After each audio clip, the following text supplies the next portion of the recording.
Welcome to Pep Talks with Jeanne. I'm your host, Jeanne Pepper. I started doing Pep Talks as a way to inspire you to do intentional acts of kindness and to further the goals of #BlazeItForward. Since its inception, Pep Talks has evolved, and now I use it to interview people actively making a difference in this world through their volunteerism, community service, or careers. My guests are all here because they have dedicated their lives to making this world a better place. Join us as we delve into the hopes, dreams, and aspirations of these truly inspiring and hardworking people. This season, we will be using a panel format in some of our episodes to bring together synergistic guests to discuss topics that weave the social fabric of the world around us. Welcome to another episode of Pep Talks with Jeanne. Today, we have James Pendergrass in the Pep Talks studio with us. And James, welcome. Thank you. I'm happy to be here. Very excited to have you here. I met James at a Insular Passover Seder? I think that's the word for it. It's not exclusive. It was inclusive. No, not insular. Inclusive Passover Seder that we did this past year with the ADL and some other local community organizations. And James was nice enough to join. And I don't know if you'd ever been to a Seder before.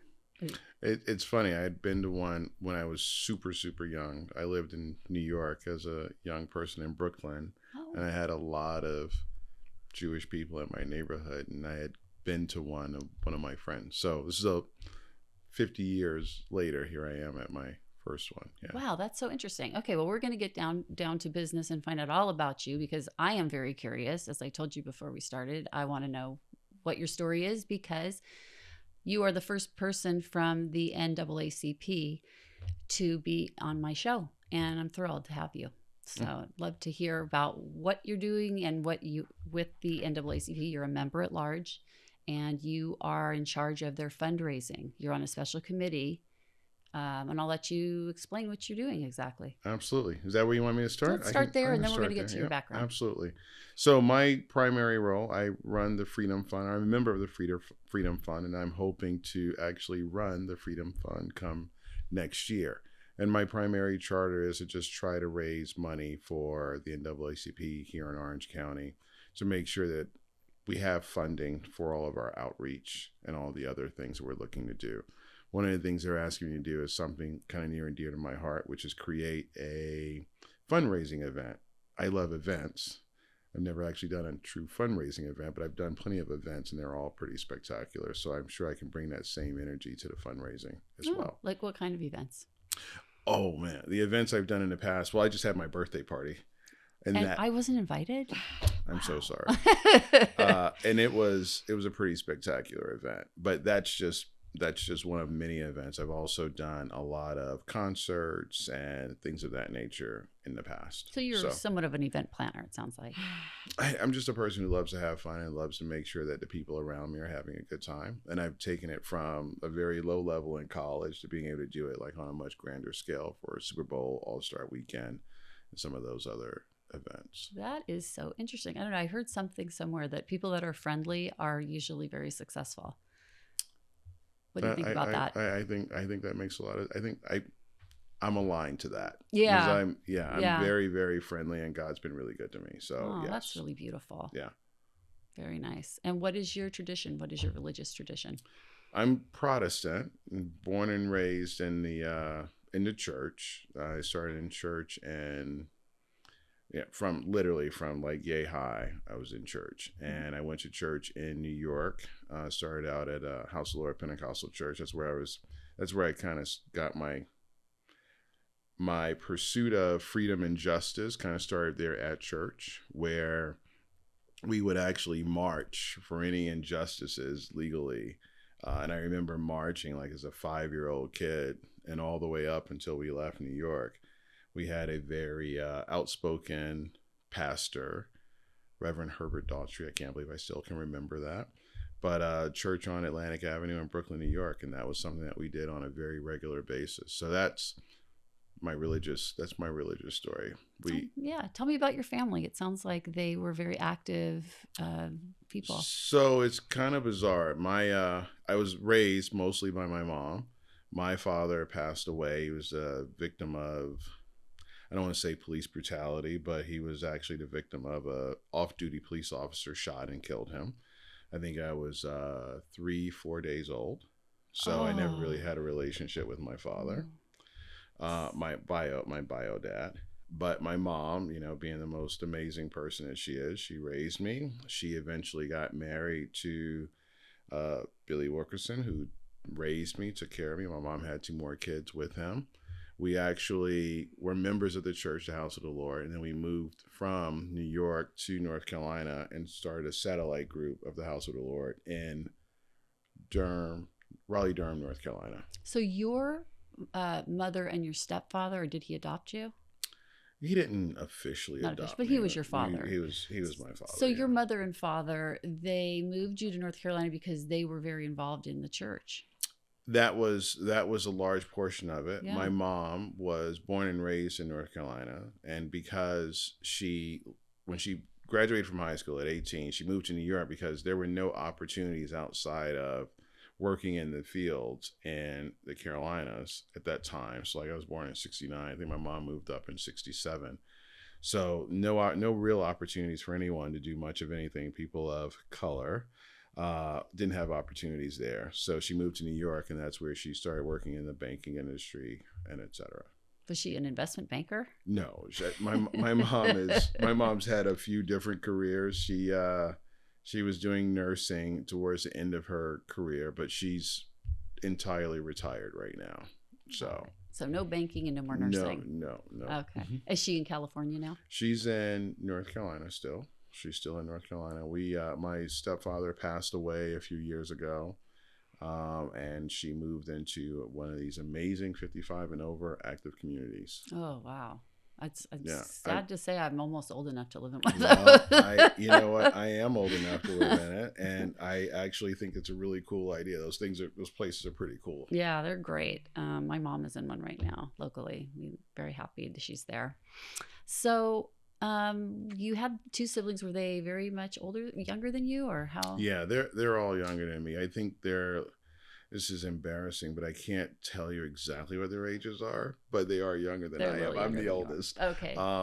My brother is the middle child, and then my sister's the baby. Always that dynamic between me, the oldest, and her, the baby. Mm-hmm. But yeah. So what brought you out to California? It was work. Oh. It's funny. I actually had a couple. I had a physical reason and a personal reason, as well as a work-related reason.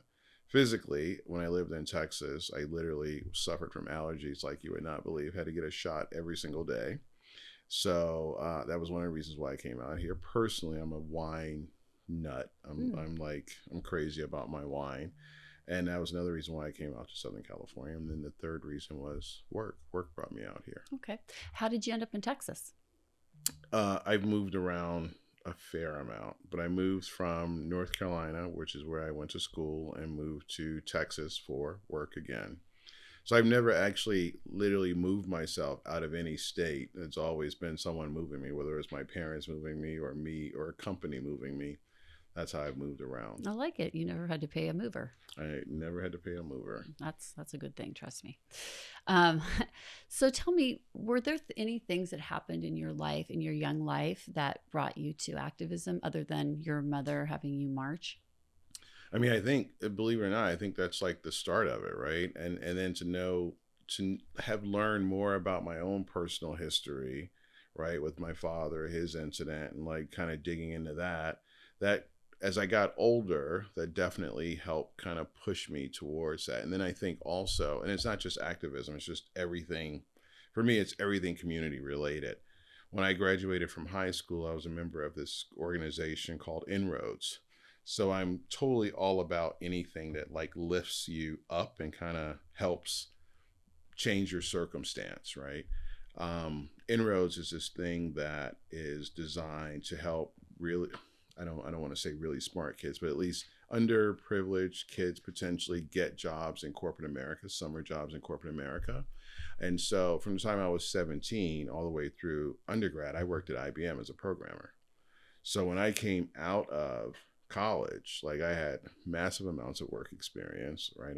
I was well positioned to kind of go do more. Mm. So I'm all about things that help, and that help uplift. Right. Yeah. Is that program still around? Yes, it is. Yes, it is.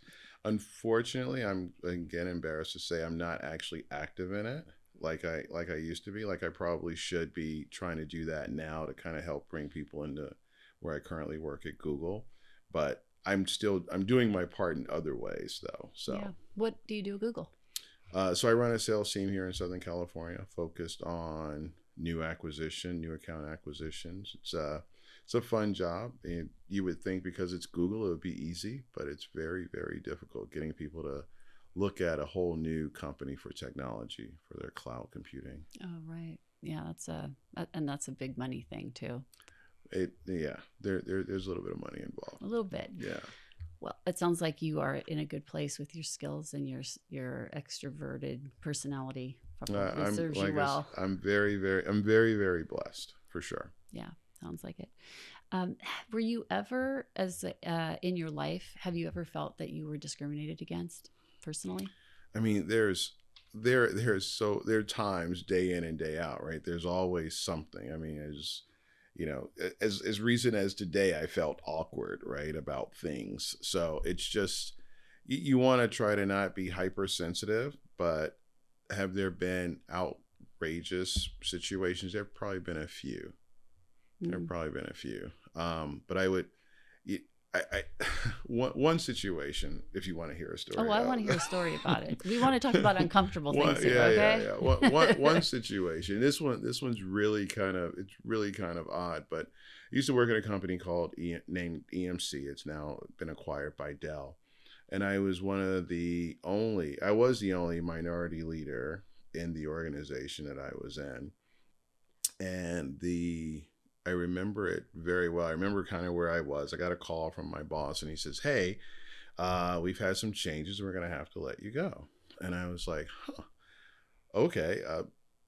Be really curious to know why. Like I was leading in performance, like all these things, right? I'm in a sales job. So there's nothing counts more than your numbers, right? And I think when I play it back over and over again, the one thing that really sticks out is one of his boss's boss called me a few days before that and wished me a happy holiday. And this is someone who I've seen in the office. We talk, we chit chat. It was always just kind of whatever. Very simple. But for him to call me on my phone was just odd. And then to get this call later, a few days later, from my direct boss saying, "Hey, we're letting you go." I got out of that situation. The situation ended well because having been a leader in a company, I know how these things kind of go. So I had a very nice exit from the company where I was actually able to, I think I was off for like 4 years. So it wasn't really like a big deal. It was just it was a weird thing. But what I learned later was that boss who called me to wish me happy holidays has a history of his family have always been leaders in the Klan. Ooh. So it was just one of these really odd things to kind of learn about on the back end of everything. Now, mind you, like I said, I had a great settlement. So but it was just one of those things. I was like, holy smokes. Like it wasn't merit based. It was definitely, there was something else there. And it wasn't merit based. It was just something kind of, insidious. Yeah.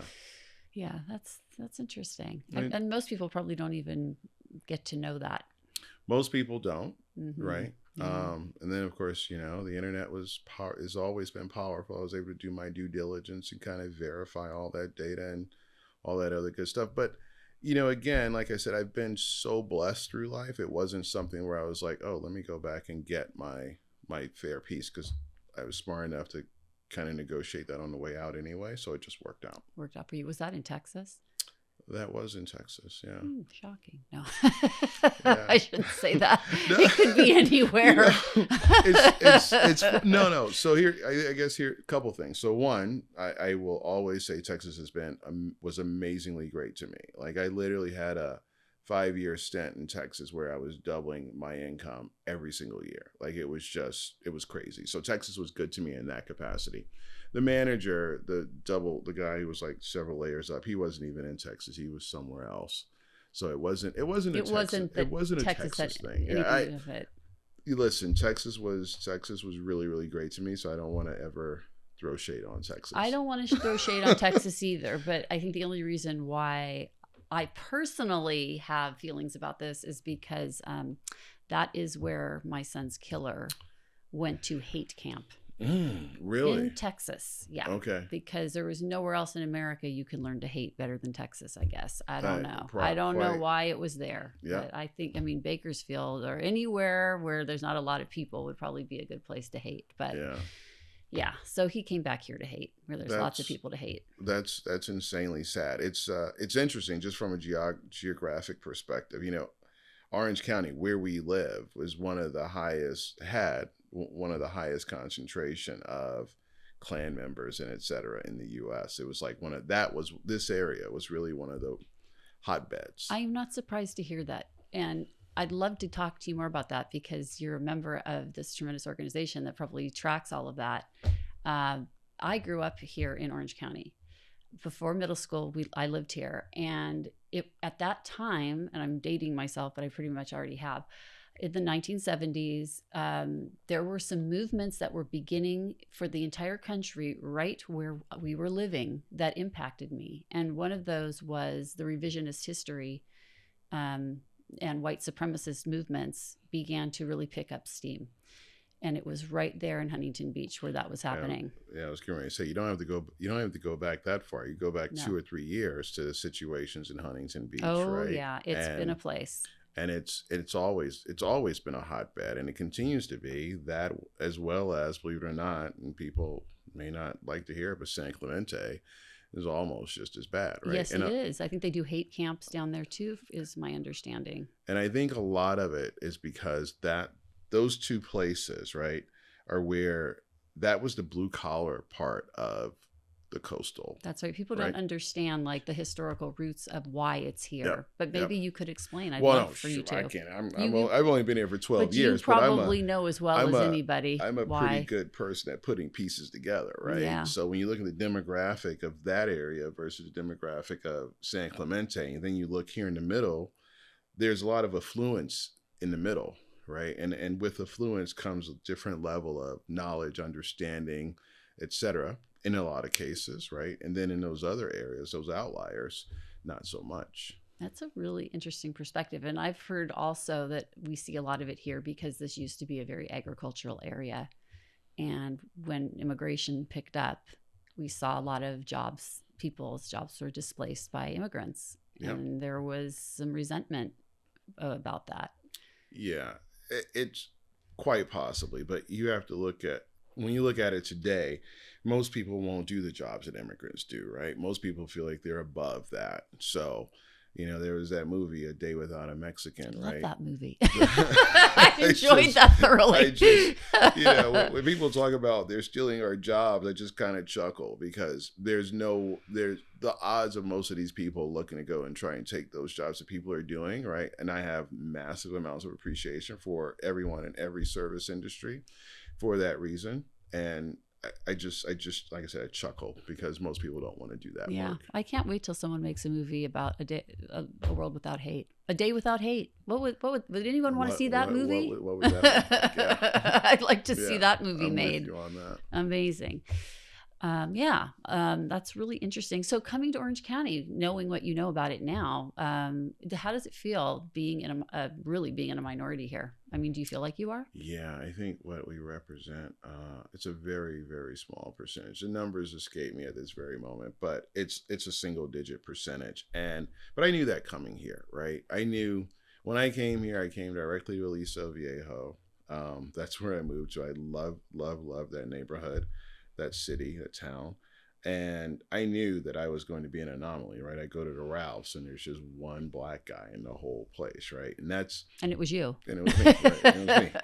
It was me. I remember it was one holiday I was down there. It was like a Thanksgiving. I saw like a couple of them. I was like, holy smokes, like what's going on, right? They were in town visiting family, doing their shopping for groceries. So, but I'm accustomed to that because I've almost always lived in a world where from a work perspective and from all the other things I've done socially, I could very well be the only person of color in the room. Do you see color? Do I see color? I'm aware of it. Yeah. I'm aware of it. But it's easier if you just don't see it, right? It's easier if you don't see it. Yeah. It's just circumstances kind of force you to acknowledge it in a lot of cases, right? Yeah, I hear you. I mean, I'm part of a minority as well. I don't like to think of myself that way, but when there are situations that come up where, I feel like there's some insensitivity and people don't realize that I'm Jewish, that's when I become aware of it. But I don't like being aware of it. I don't see people that way. Like, I don't want to see people that way. I just want to see people for what they offer the world. Yeah. No, that's it. Absolutely. And I'm cannot wait for the day that everybody becomes logical and understands that once we peel our skin off, we are all exactly the same. Exactly the same. So, anybody that thinks that that a physical attribute makes you any less of or more of a human is not a human. Yep. That is a very inhumane way of looking at people in the world. And we, unfortunately, a lot of us have not had experiences with people from other tribes. And we don't know what other tribes are like and what the social norms are. I mean, we had our little thing where you had to explain to me that it's not colored people, it's people of color. The only reason that even came up is because we were talking about why the NAACP still calls themselves, this name, this colored people name, which is not a socially acceptable way of describing people of color anymore. Right. So, but of course, James doesn't know that because he's lacking in the history of the NAACP. But that's okay. Yeah, we're going to forgive above you my for pay that. grade. That's all right. It's good. Yeah, and I was really excited to have you here, not just because you were on the board, but because I don't get to talk to very many people that live in this county that have to live here with a very recognizable difference. I have one of my best friends is from Ethiopia, but she didn't have the kinds of life experiences that you had because she didn't move here until she was a teenager. So, and when she lived in Ethiopia, she was treated like a queen until because her father was a doctor and they were part of the royal family. And probably most people that are here now from Ethiopia may have been also because they were able to get out. But because they did become a communist country after that and there was revolution. So her life experiences as a Black woman in the United States have been very different. And she went to law school and she has a terrific career now as an attorney. So she was able to be highly educated. And it's all, I think there's a lot of the preconceptions that we have come from where we came from and what our parents were like and how they taught us to see the world. A lot of it, but we can change that. Absolutely. We can change that. And we know that because, what did Martin Luther King say? That if we can we learn to love, we also learn to hate. So we can unlearn that as well. Yeah. So. I was going to say, he said a lot of different things. Oh, he said amazing things. He had that. That was a skill set. Yeah, absolutely. I say few great things, much fewer than Martin Luther King. So what are some of the things you've done that you're proud of? Oh, wow. I can tell you what I'm doing that I'm proud of. Let's do that.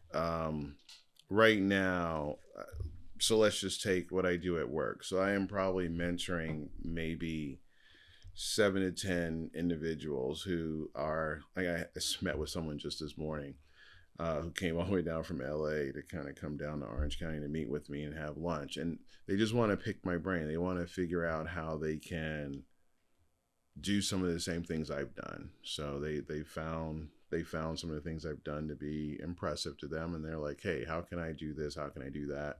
How can I become a leader at Google? That seems to be one of the things that's very elusive. And I guess I was just very blessed to find myself in that position. And I do a lot of coaching and mentoring of people in the organization, and not just people of color. Literally, I have several mentees that are of all ethnicities and all sexes that kind of come in, and I actually help mentor and cultivate talent. I also like the work that I am doing with my new friends, right? Great.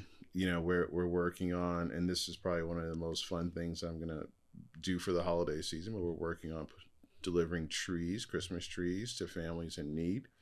And you're doing that with the Jewish community? I'm doing that with the Jewish community. That's significant. So it's a big deal, right? Yeah. It's not their holiday. Yeah, it's not every day. Right? Jewish people are trying to Right. find a way for other people to celebrate their holidays. Yeah.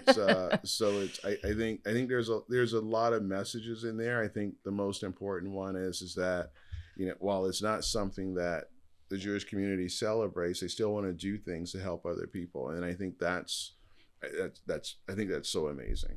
It is amazing. And I think that's also just this community in Orange County of Jewish people. We're a tight community, and we all seem to have the same desire to help people, and to befriend, and to understand, and to be curious about other people.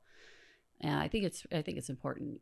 Personally. No, it is. And like I said, I'm excited. So that's why I said, let's talk about what I'm doing, because those are things that just really get me super excited. Yeah. The things that I'm doing right now. Are you practicing your religion now in Orange County?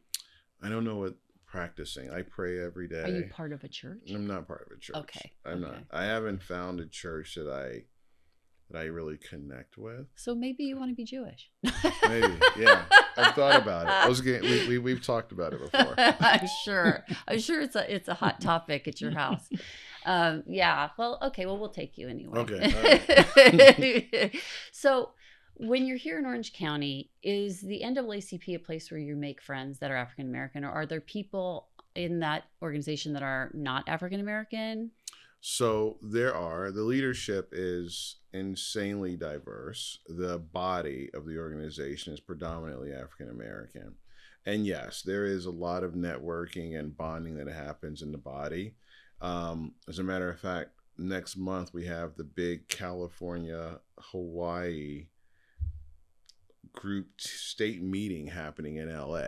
So wait, the Hawaiians are coming here for a meeting? The African American Hawaiians or people of color are coming Whoa. to, and I don't know if there's going to include a few Hawaiian people as well, those people of color. I hope that they mostly go to Hawaii for this conference. That's what when I saw that the event was happening in the Marriott at LAX, I was a little disappointed, because I'm thinking to myself, I'd much rather go to Hawaii. Yeah, or Palm Springs. Anywhere, right? Yeah. So the LAX airport is just the most uninspiring. But again, the fellowship, I'm sure, and all those other things would be great. The national event was in Las Vegas about 2 months ago. Oh. So I'm going to definitely make my way to this 2-state event next month. Okay. And I'm sure it'll be another great opportunity to network and build drink connections. The wine thing is personal, because everybody's in a different place in their wine journey. So I've been drinking wine now for over, wow, I'm kind of sad to say, it's almost 30 years. So yeah, I'm in a different place in my journey than most people. You must have quite a collection then. I have a few thousand bottles. Oh, Yeah. wow. Party at your house. Yeah, always. Okay, PeppTalks. That's where we'll be next week. There we go. So tell me about some of your personal successes when you were young.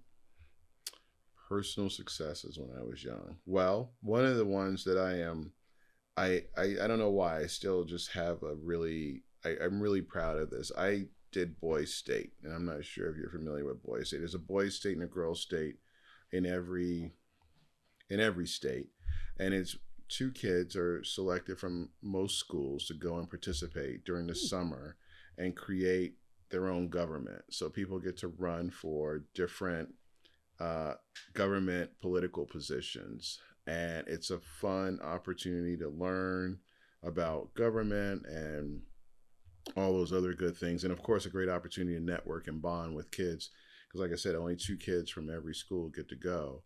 And it's put on by the American Legion.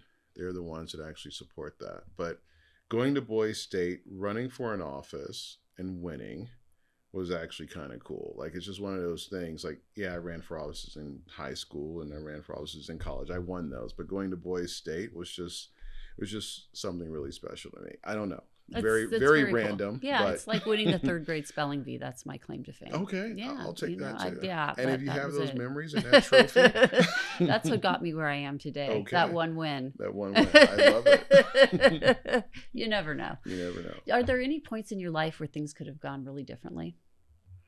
I think that had I stayed in New York and my mom not moved us to North Carolina, I think that's probably that was a turning point, right? I was a Brooklyn kid, right? I jumped to turnstiles. I did all those things that you're not necessarily supposed to do. And then you go from New York to North Carolina. Well, there are no turnstiles to break. There are no trains. Everything's desolate. Everything's spread out. There's not that density. So life slows down. It almost comes to a complete halt because you don't have the mobility that you had in the city. You can't get into as much in the country, because that's what North Carolina was to me at the time, versus the city. So I definitely think that things could have been different. Now it's interesting. I look back at the kids that were my contemporaries in the city when I was in New York, and where their life trajectory, and I definitely, that's the evidence that I can use to say that like the move to North Carolina was good for us. Because some of those kids didn't have the best lives. Yeah. Where's the area that you lived at in Brooklyn? Was it predominantly African American? So it's really interesting, right? New York is Brooklyn, especially at that time, insanely segregated in a sense. Mm-hmm. So I lived off of Utica. My godparents lived on President. My mom and I lived on Carroll, literally like a block apart. Now, where my godparents lived and where I spent most of my time, because I was a latchkey kid and all that other good stuff, was on President. President was where the entire block was Jewish. On Carroll, the entire block was African American. And we're literally talking one block, right? And but I mean, I love it because again, I had diversity, right, in my life. So yeah, I didn't go to school with the kids on President. I went to school with the kids on Carroll, because all the kids on President went to a private school somewhere. But I still had that interaction with them when I was there. And I think, again, all these things are the things that kind of help shape you. Yeah. So when you talk about, do you see color? I'm aware of it because in that particular case, I was aware of the way that they did things was very different from the way that I did things, right? So there was that awareness there. But I appreciate all of that. I appreciate the things that I learned in that relationship versus the relationships I had on Carroll. Yeah. You don't have children. I do. My son's 25. Oh, you have a child. I have a child. You just haven't been married before. No. I was married. Okay. His mother and I, we lived in Texas. My son was born in Texas in 1999. His same exact name, James Pendergrass. He's a reality television star / influencer. Oh, yeah. He's the one that popped up on my Google search when I was trying to learn about you. That's the one. Oh, yeah, good looking boy you have That's all. That's all here. It's just underneath. Obviously, he gets it from you. Yeah. It was very confusing. Like, I don't think this was James when he was younger. Yeah, this must be somebody new on the block with your name. No, then. That's the third. Oh, that's the third. Why am I not surprised that you have a son who's super friendly, probably, and influencing people now? Yeah, his whole thing is about health and wellness, and I mean, if you saw the pictures, yes. I mean, this is a real deal. I highly recommend everybody look at this. Yeah. James Pendergrass Jr.'s. The third, yes. The third, not junior. the number 3. Yeah. If you do a search on Google, he is all over it. He's there, yeah. So very interesting. Were you part of pushing him into the public eye like that? Absolutely not. I mean, of course, I wanted him to follow in similar footsteps, right? So yeah. The things that I know, right? You go to school, you go to more school, you get a great job, and you just try to work your way up the corporate ladder.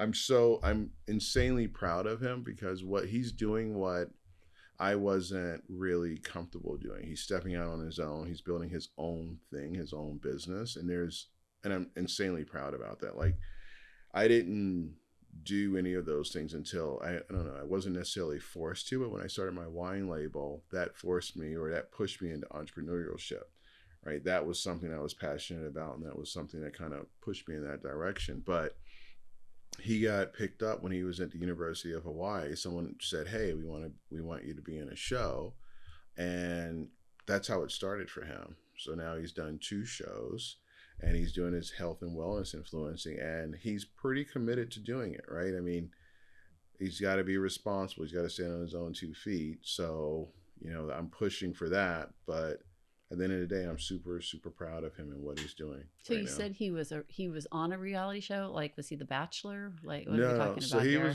here? was on season 4, Netflix, Too Hot to Handle. Wow, that's quite a claim to fame. That was, well, no one in my family was on Too Hot to Handle. Yeah. So he was on Too Hot to Handle. And then, someone on my crew might be able to get on that show. Maybe. I don't know. We'll connect you. And then he filmed Celebrity X on the Beach last year, I believe. He filmed that one. Celebrity, because so more Too Hot to Handle. Once you've been on one reality show, you're technically a celebrity. So right? he could be a Bachelor. He could be. Oh. I'm pushing him to get on Amazing Race. With him what about Survivor? I don't know if he's cut out for that. Oh, but traveling he could handle. But staying in one place without a shower, no. Literally, this summer he visited more places than I did, and he actually now has me beat on a couple places. So wow, it's always fun when a guest has a kid that's doing more exciting things than they are. Yeah, I'm a little jealous. Oh, that's kind of awesome though. Yeah. You always want your kids to do better, right? You always want your kids to do better than you do. You should. Yeah. But I'm always so disappointed when I don't see that in parents. Oh my God, I can't imagine. I can't either. It's hard to imagine, but there are parents out there that are jealous of their kids for whatever reason. There's never, in my mind, there's never a person that will support him and be more behind him in his efforts than me. That is beautiful. And his mom. That is beautiful. So. How long were you and his mother separated? He was born into this world, and it's almost a similar story to mine in that, I mean, fortunately, it wasn't the exact same story as me and my dad, but we were probably together for like a few months after he was born, and then we separated. But I was always present, always. So even when I moved out here, he didn't move with me immediately. I literally flew back to Dallas every single weekend to see him. Wow. So that probably lasted for about a year. And then the following summer, I think I moved here like in January of 12. And by the time we got to the second summer of me being here, so that would be June of 13, he was here. Okay. So he was old enough to make that decision. Yeah, he was coming here. He was old enough to make the decision. So, that was almost 80 weekends of flying back and forth. He spent the summers here with me. He spent the summer here with me in 12. But those weekends flying back and forth, I didn't miss them. Like that was the thing. Because I mean, when I left Texas, it was probably one of the saddest moments of my life. Your son crying and etc. about me leaving. And I was like, it'll be just like I was here. I'll see you every weekend. Like I won't miss it. And that was one of the things. Like his mother was so great. We were able to have visitation every weekend. Like she wasn't one of those moms. It's like it's every other weekend. Have him back at this time. Have him back at that time. Like she was very, very, very flexible. No matter how she felt about me, she was very flexible and very supportive of the relationship that I had with my son. So. Lucky for both of you. Yeah, it was. It's part of the reason why he and I are so close today. Yeah, it's so important that parents not make their problems their children's problem. It's I'm thankful for a lot of things. I'm super thankful for the fact that his mother was above the fray in that regard. Right? 'Cause I still see that situation where parents are using the kid as a tool, and that just drives me batshit. So tell me about your wine label. Yes. So right before I left HP, Hewlett Packard, a few friends and I, because of our love of wine and all of our trips to the Valley, like I've been going to Napa Valley for over 20 years. So loads and loads of relationships up there. and a love for the Valley. We got together and we decided we would start our own label. And we did. Label is called Chateau Le Loup Gris. Le Loup Gris is the gray wolf in French. We wanted to kind of pay homage to French, Bordeaux style wines, and all inspired by or driven by California fruit.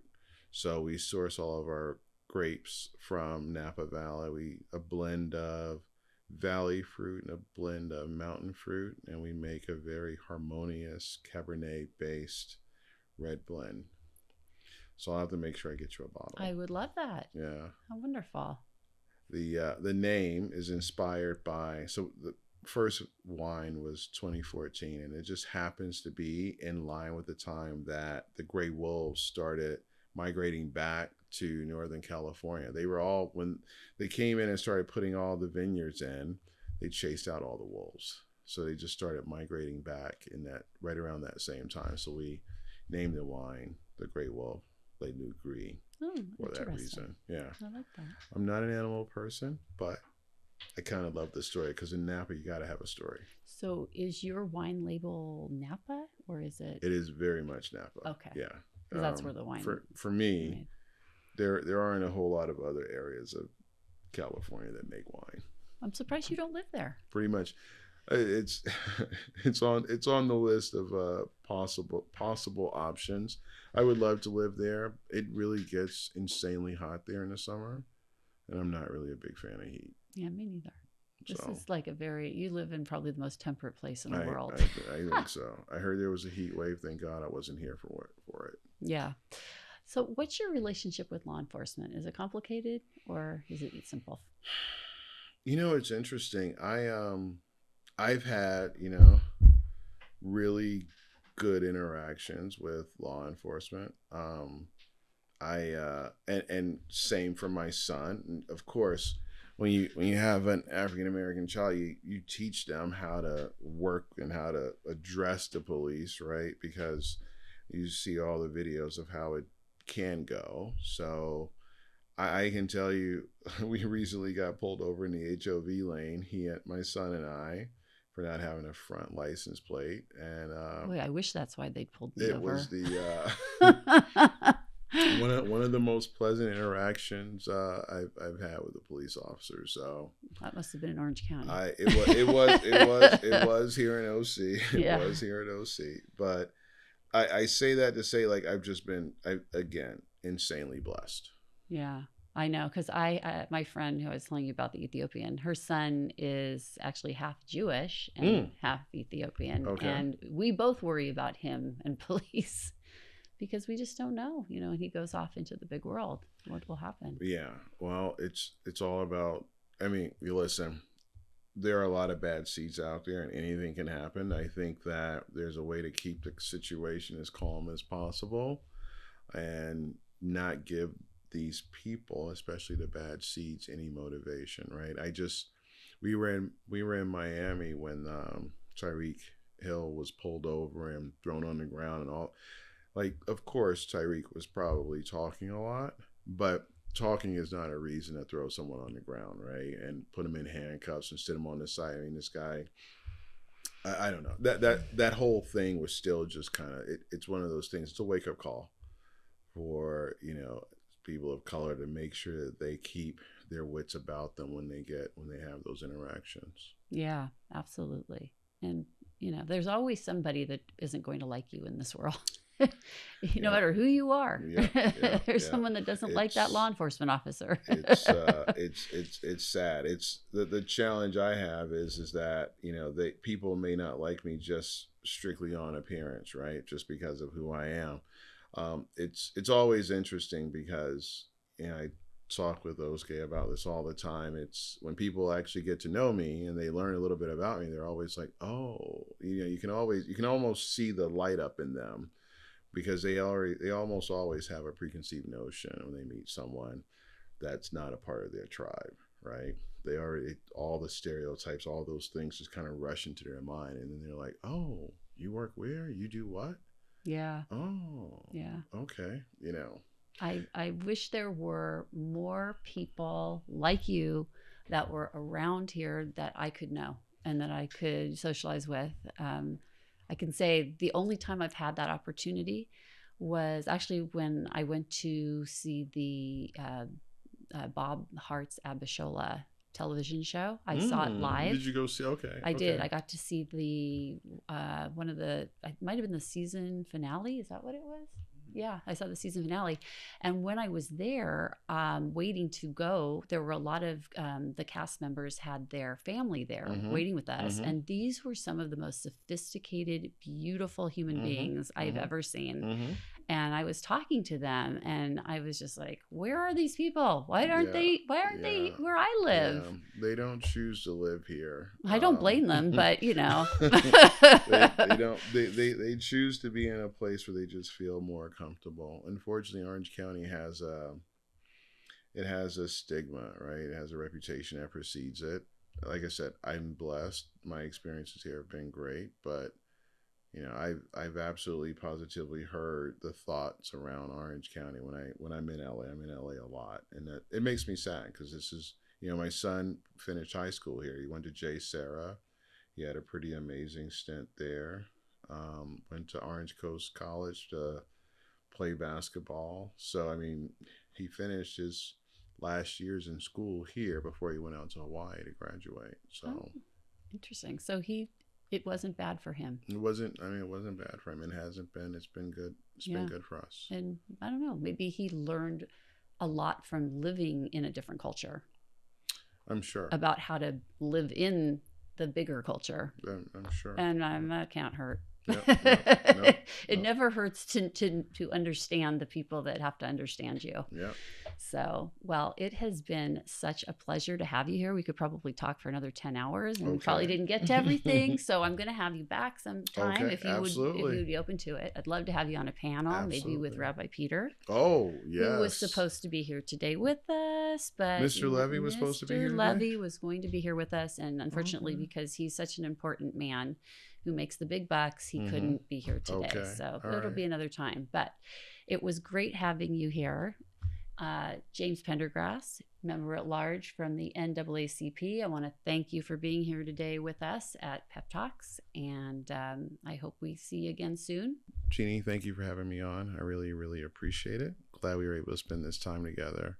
And for all of you out there, this is definitely the time to make sure that you get out there, make sure you can vote, and make sure you get out and cast your vote. That's one of the most important things that we're pursuing right now here in 2024. Cheers.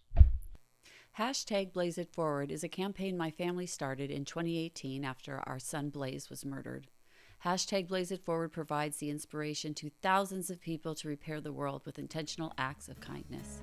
If you would like to learn more about Blaze and how you can make a difference, check out www.blazebernstein.org or join our Facebook group at Hashtag Blaze It Forward.